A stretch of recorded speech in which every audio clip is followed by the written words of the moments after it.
The time is 6:29, and coming up on WKYT this morning, Kentucky digging out from a historic snowstorm and probably facing more later this week. We'll take a look back at the deadly tornado outbreak, though, that happened 3 years ago today. A woman who fought off an armed robbery suspect says she won't be intimidated by the thieves. And details on an overnight fire in downtown Lexington that could impact some businesses this morning. Tracking, alerting, protecting. This is WKYT This Morning. Good morning, and it's so good to have you with us here on this Monday. We have rolled into March. Welcome in. I'm Bill Bryant. And I'm Rebecca Smith, and March is pretty much shaping up like it, should, with a lot of changes. Yeah, transition. Hopefully in about 3 weeks we'll really get some spring, but getting there, you sort of chug through the end of winter. Let's check in with meteorologist Micah Harris in our First Alert Weather Center. Yeah, it's always interesting to really funnel off into March and just see how the weather kind of starts to change, and it's up and down, and that's the way it's going to be the next several months. Now, we're looking outside this morning and we see a wintry mix down toward the southeast. It's not much, but it is there. Just got to be watching out for that. Maybe add a few extra minutes to the early morning commute, because what we have seen the past couple of hours, that was the heaviest part of it. Now it's just kind of falling apart. But we are at 32 in Jackson. Some of those valley areas we're going to be rolling into, maybe a little bit colder than that. Above freezing today, 36. Our eye on the forecast and our focus on the forecast is the heavy rain potential, which could lead to some flooding. And also, we're looking at that snow chance midweek, and I'll show you that coming up. All right, see you in a bit. Thank you. Well, there may still be snow on the ground right now, but this is Severe Weather Awareness Month in Kentucky. Right, and the dangers of severe weather, as we all know too well, can hit home. Today marks 3 years since a deadly tornado outbreak across the Commonwealth. WKYT's Mark Barber is at our live desk with a look at how people are marking that somber anniversary. Mark, good morning. Good morning, Bill and Rebecca. It has been 3 years since that unforgettable day for many across the state who lost homes and businesses in the tornado outbreak.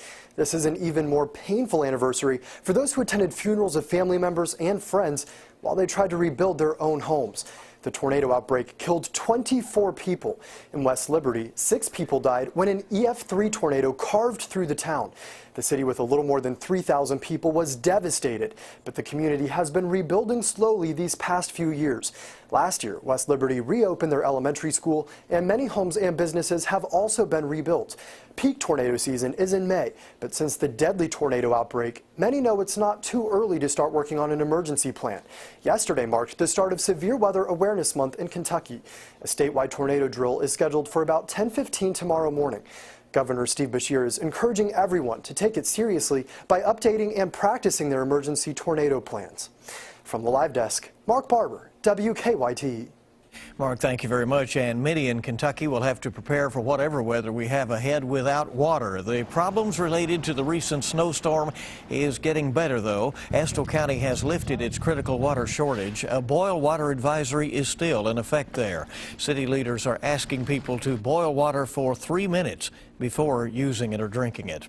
Families in Harlan County also dealing with some water problems this morning. Emergency management leaders say water is now running in most areas of the county, but water is still out in several rural areas. Those who do have water are being asked to conserve it. A meeting to discuss how to improve Eastern Kentucky's economy that was canceled last month because of weather has been rescheduled. The Shaping Our Appalachian Region, or SOAR Summit, will be May 11th. Nearly 1,000 people who registered for the original summit will be signed up for the new date. If you cannot make it in May, you can file for a refund. There is going to be extra security at Jessamine County schools this morning because of a threat. Superintendent Kathy Fields says she received an email last night that threatened students and staff at East Jessamine High School. For that reason, Fields says there will be increased security at all Jessamine County schools this morning. And if your child misses school today, the superintendent says that will be an excused absence. We're working to learn the impact of an overnight fire in downtown Lexington. It started in a parking garage on Main Street, very near City Hall. WKYT's Sean Moody is there live this morning with the latest information we have. Sean, good morning. Good morning, Bill and Rebecca. To look at the garage this morning, you wouldn't realize anything had happened last night. The lights are all on outside. I took a walk up that ramp earlier. It appears the ticket machine is operating. In fact, the car just pulled in there a couple minutes ago. Overnight, though, firefighters say an intense electrical fire caused smoke to come billowing out to a lot of offices in the area. Firefighters said around 11:30 last night, security workers noticed some electrical equipment arcing on surveillance cameras. When firefighters got here, they said they could see the same thing. They called in Kentucky utility workers to shut down power in the area so they could get inside there. When they got inside, they found that insulation on some of those electrical cables, as well as some bird netting in the ceiling, was burning, but the fire hadn't extended into the building itself. Now, while fire damage wasn't an issue here, smoke was. Firefighters said there was an impressive amount of smoke rolling out of the front of the garage, and it had actually gotten into some of the nearby offices, including some across the street. They said they had crews in the sister city's office, the revenue office, and even the mayor's office trying to get it ventilated. They say it appeared an electrical short had caused the fire. Apparently, from what I understand from KU and from the building maintenance, there was a short between the phases that come into the building. It's a three-phase feed, and there was a short between the phases. Now, again, out here this morning, it appears that garage is operating normally. We're waiting to hear back from the fire department as to whether there will be any other electrical issues here in the area. Live in Lexington, Sean Moody, WKYT.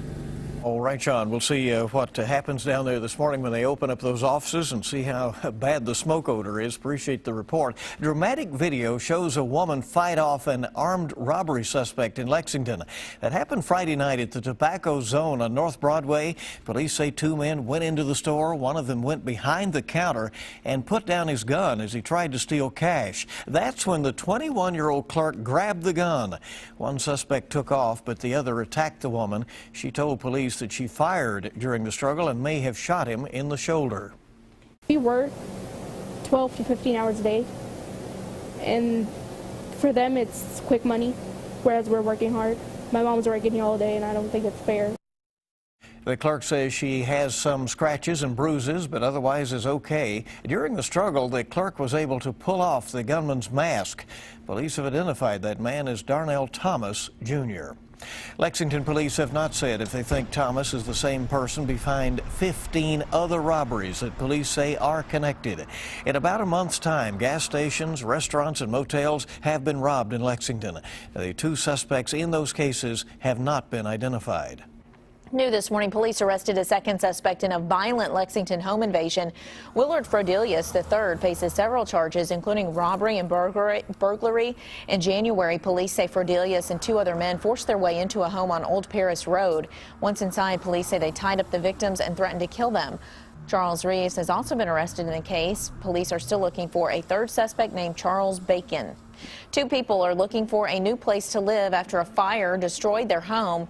Firefighters in Danville say one person was hurt at the home on Perkins Avenue as it burned yesterday. The fire started in the living room. Investigators still not sure how it was sparked. Time this morning coming up on 6:37, and we're tracking a crime alert in Lexington where a man was shot while in his truck with his family. That happened Saturday night in a parking lot of Alexandria Drive. Police say the shooter and victim got into an altercation after nearly crashing at an intersection. And once in the parking lot, police say a second person in a black four-door Dodge shot the victim while his wife and a child were in their truck. The victim was shot once in each leg. His wife and child were not hurt. Lexington police are investigating another weekend shooting. Early yesterday morning, police say they broke up a fight at Cookout on South Broadway. After escorting people out of the restaurant, police say the group started shooting at each other. No one was hurt in that. And Louisville Slugger may be up for sale. The bat maker has been in business since 1984 or 1894, even much further in history than that. Bloomberg Business reports that Louisville Slugger's parent company is exploring a sale.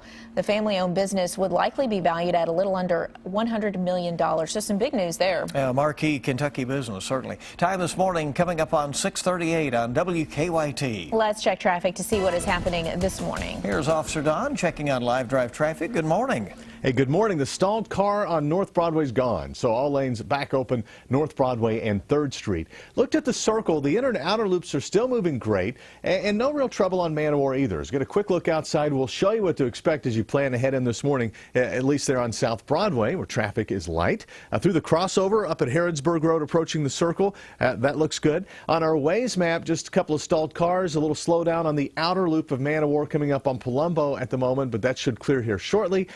Hamburg traffic looks good. No major problems downtown. Now back to you. All right, sounds like most folks are good to go on this Monday morning. Thank you very much, Don. And we have a lot more news coming up for you on WKYT this morning. Remembering one of science fiction's most iconic actors, we'll show you an out-of-this-world tribute honoring this guy right here. We will be in the 30s for today when it's all said and done, then 50s, maybe even 60s tomorrow. Then the next day back in the 30s and 40s. It is wild weather and also some snow and thunderstorms. We got a lot to talk about. I have all that coming up.